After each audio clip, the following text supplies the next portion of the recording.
Hello बच्चों, कैसे हो आप सब। आई होप कि आप सभी अच्छे होंगे। मैं Sangeeta from learn hub, the learning platform, जहां पढ़ सकते हैं math science SST absolutely free at learnhub.com।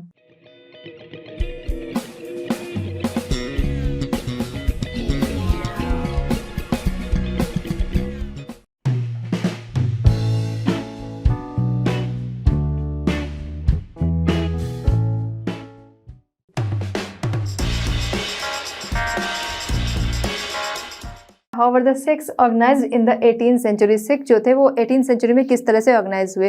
18th century में हम देखते हैं सिख जो है वो एक पॉलिटिकल कम्युनिटी के रूप में ऑर्गेनाइज्ड होते हैं, और जिसकी वजह से पंजाब का जो रीजनल स्टेट बिल्डिंग है, पंजाब के क्षेत्रीय विकास को इससे बढ़ावा मिलता है। महाराजा रंजीत सिंह जो कि गुरु गोविंद सिंह जो कि इस समय मुगलों के साथ कई लड़ाइयाँ लड़ रहे थे, और इसी समय कुछ योग्य सिख लीडर्स ने कुछ बैंड्स बनाए, कुछ लोगों को इकट्ठा किया, लोगों को ऑर्गेनाइज किया, पहले जत्थाज में और फिर मिस्ल में। और ये जो जत्थाज और मिस्ल जो थे मिला के एक बड़ी आर्मी बनी, जिसे कि कहा गया दल Khalsa. The organization of the Sikhs into a political community during the 17th century helped in regional state building in the Punjab, जिससे कि पंजाब के रीजनल स्टेट बिल्डिंग को बढ़ावा मिला। Under a number of able leaders in the 18th century, the Sikhs organized themselves into a number of bands called Jathas and later on Misl. Their combined forces were known as the Grand Army Dal Khalsa. गुरु गोविंद सिंह जो कि जिन्होंने लोगों को, दल खालसा के लोगों को inspire किया, उन्हें इंस्पायर किया कि राज करेगा खालसा। इसलिए उन्होंने बोला राज करेगा खालसा कि उन्होंने बोला कि आगे हम ही रूल करेंगे, हम ही आगे राज करेंगे। Guru Gobind Singh had inspired the Khalsa with the belief, उन्होंने लोगों को विश्वास दिलाया that their destiny was to rule, राज करेगा Khalsa. The six territories in the late 18th century, late 18th century में हम क्या देखते हैं कि जो सिक्स टेरिटरीज हैं वो एक्सटेंड होती हैं इंडस से वो जमुना तक एक्सटेंड होती है, लेकिन अलग अलग लीडर्स के में वो डिवाइडेड रहती हैं। आइए देखते हैं। The six territories in the late 18th century extended from the Indus to Jamuna, but they were divided under different rulers. One of them, Maharaja Ranjit Singh, he reunited these groups and established his capital at Lahore. और महाराजा रंजीत वो अलग अलग rulers में divided थी, जो उनकी territories जो थी एक्सटेंड हुई, अलग अलग रूलर्स में डिवाइडेड थी। और इसी समय में महाराजा रंजीत सिंह जिन्होंने लोगों को एक साथ किया और उन्होंने लाहौर को अपनी कैपिटल 1799 में लाहौर को अपनी कैपिटल बनाया।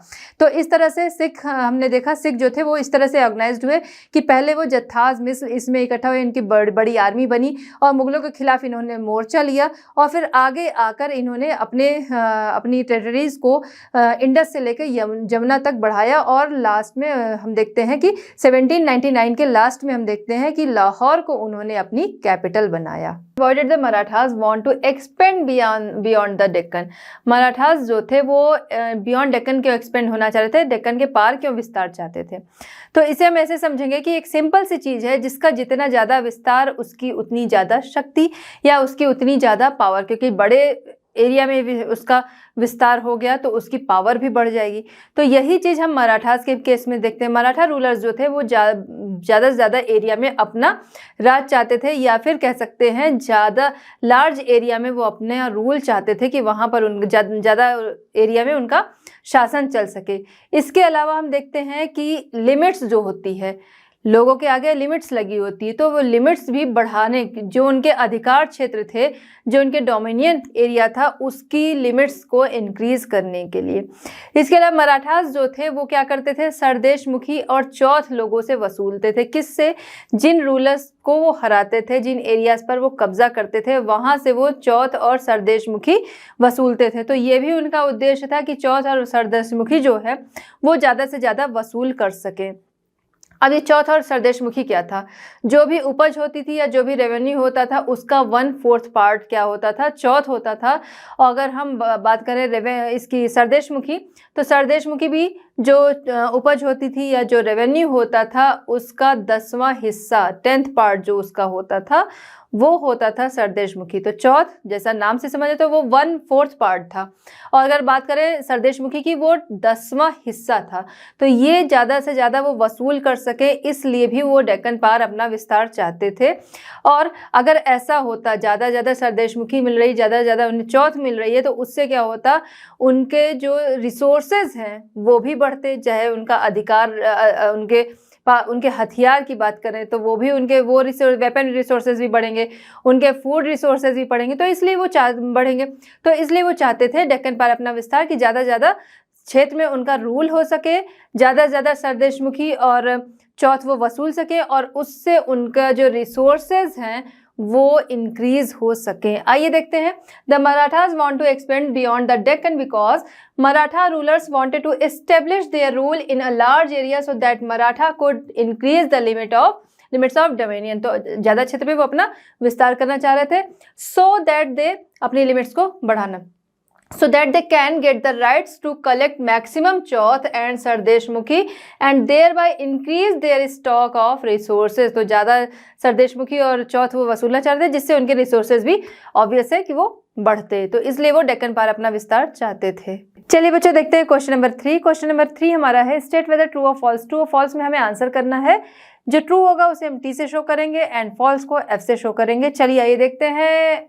ए है हमारा नादिर शाह इन्वेडेड बंगाल। नादिर शाह जिसने बंगाल पर आक्रमण किया था, क्या ये ट्रू है या फिर फॉल्स है? नादिर शाह ने बंगाल पर आक्रमण किया था, ट्रू है या फॉल्स है? ये है फॉल्स, क्योंकि नादिर शाह जो ईरानी रूलर था उसने दिल्ली पर आक्रमण किया था और पूरे दिल्ली को उसने बहुत बुरी तरह से लूट लिया था। तो ये जो हमारा फर्स्ट है ये क्या है? ये है फॉल्स, जिसे हम शो करेंगे एफ से। नेक्स्ट हम आते हैं बी हमारा है Sawai Raja Jai Singh was the ruler of Indore. Sawai Raja Jai Singh Indore के रूलर थे, ट्रू है फॉल्स है? ये है फॉल्स, क्योंकि सवाई राजा जयसिंह जो थे वो थे राजस्थान आमेर के रूलर, तो ये भी हो गया हमारा फॉल्स। नेक्स्ट है सी गुरु Gobind Singh was the 10th Guru of six. गुरु गोविंद सिंह क्या सिखों के वो 10th गुरु थे? ये सही है। क्यों? क्योंकि 9th गुरु जो थे इनके पिता गुरु तेग बहादुर, उनके बाद 9th गुरु थे सिखों के गुरु तेग बहादुर, उनके बाद जो 10th गुरु थे वो थे गुरु गोविंद सिंह। तो ये जो हमारा स्टेटमेंट है ये है ट्रू, जिसे शो करेंगे हम यहाँ पर टी से।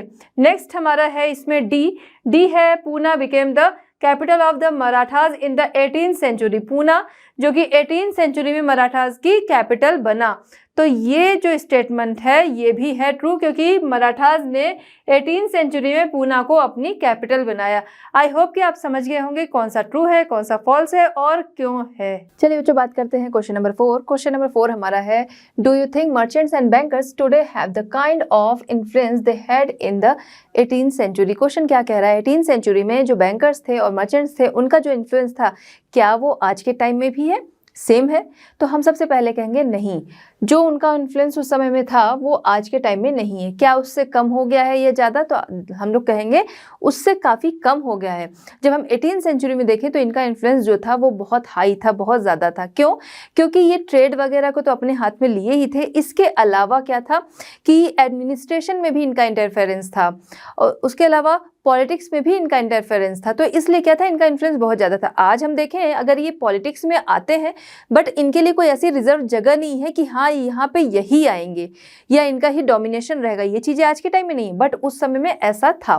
ठीक है, इसके अलावा ये काफ़ी रिच होते थे, जो ट्रेड वगैरह होता था तो उसमें पार्टिसिपेशन तो इनका था।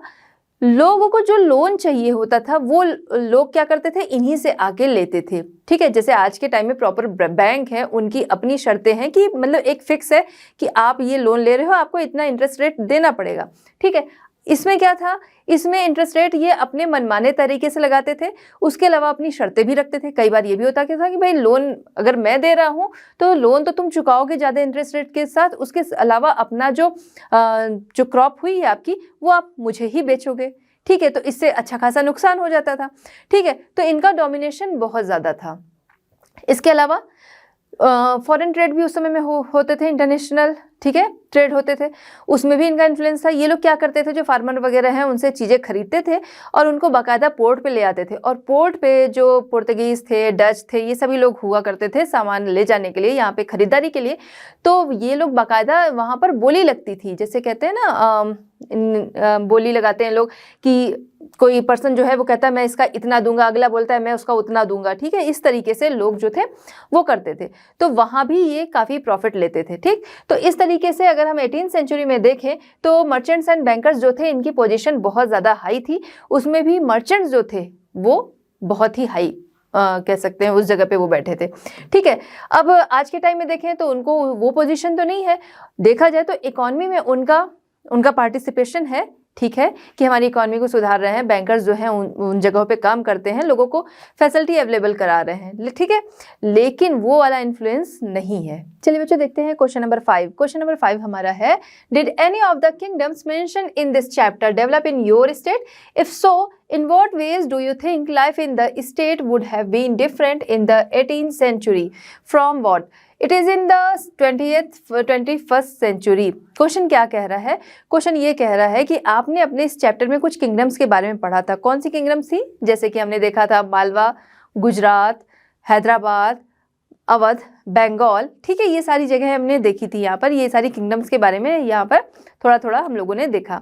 अब आपको ये बताना है कि क्या आप इन किंगडम्स वाली किसी भी जो जगह थी उनमें से किसी जगह पे रहते हैं? यस और नो में आंसर करना है, ठीक है। अगर आप रहते थे तो क्या करना है कि आपको बताना है दोनों में अंतर, कि क्या कंडीशन थी, क्या सिचुएशन थी 18th सेंचुरी में और क्या आज के टाइम में 21st सेंचुरी में है, ठीक है। क्वेश्चन समझ में आ गया? अब आपको उसी के अकॉर्डिंग आंसर करना है, तो यस और नो में करना है। जिसने नो कर दिया उसको फुर्सत मिल गई, लेकिन फुर्सत से काम नहीं चलेगा, हमें चीज़ें समझना चाहिए, ठीक है। तो चलते हैं यस की तरफ। अब जिसने यस किया कि हाँ वो इस जगह पे रहता है, कि जैसे हमने बोला हैदराबाद, तो हैदराबाद की तरफ जो रह रहा है तो उसको ये है कि हाँ इस जगह पे ये किंगडम थी, ठीक है। चलिए तो उसके अकॉर्डिंग चलेंगे। सबसे पहले उसको अपनी लोकेशन जो है वो जाननी चाहिए, तो लोकेशन हम जान लेंगे कि जैसे हैदराबाद हो गया, मालवा एमपी की तरफ आ गया, ठीक है, आपका अवध आ गया कहाँ पर, यूपी, ठीक है। तो इस तरीके से हम अपनी जगह पहले लोकेशन जान लेंगे। उसके अलावा उस समय में क्या था, उस समय में हम सभी यानी कि 18th सेंचुरी के जो लोग थे उनकी बात हो रही है, तो वो अलग अलग, कहीं पे नवाब जो थे उनका शासन था, कहीं पे कुछ सम्राट थे उनका शासन था, इस तरीके से था, ठीक है, कुछ राजाओं का शासन था।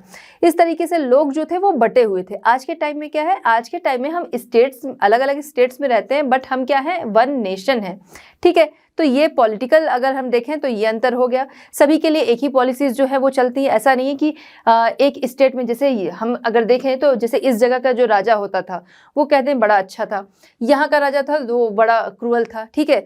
तो अब आज के टाइम में ऐसा नहीं है, वो जो है वो हर किसी के लिए बराबर है, ठीक है। जो भी लॉज बने हैं वो सबके लिए है। पहले क्या था, अलग अलग जगहों पे है, तो यहाँ का जो रूलर है उसके लॉज अलग होंगे, यहाँ का जो रूलर है उसके लॉज अलग होंगे, ठीक है। तो आज के टाइम में हम देखें तो वो चीज़ें जो हैं वो सेम है, हम बटे हुए नहीं हैं उस तरीके से, ठीक है। इकोनॉमिक कंडीशन देखें तो उसमें भी हम देख सकते हैं काफ़ी सुधार है। पहले एग्रीकल्चर पे ही लोग जो थे ज़्यादातर डिपेंड थे, ठीक है, वो चेंजेस आए। फिर सोशल इन्फॉर्मेशन अगर हम देखें कि सोसाइटीज़ हमारी किस तरीके की थी, ठीक है, कौन से लेवल थे सोसाइटी में, ये सारी चीज़ें हो गई, ठीक है। तो इस तरीके से हम इसको क्या कर सकते हैं, कंपेयर कर सकते हैं, ओके। तो ये आंसर हो जाएगा आसानी से। तो बच्चों इस तरह हमारा चैप्टर होता है कंप्लीट। मिलते हैं next chapter and next solutions के साथ at Learno Hub. Learno Hub free है पर बेस्ट है।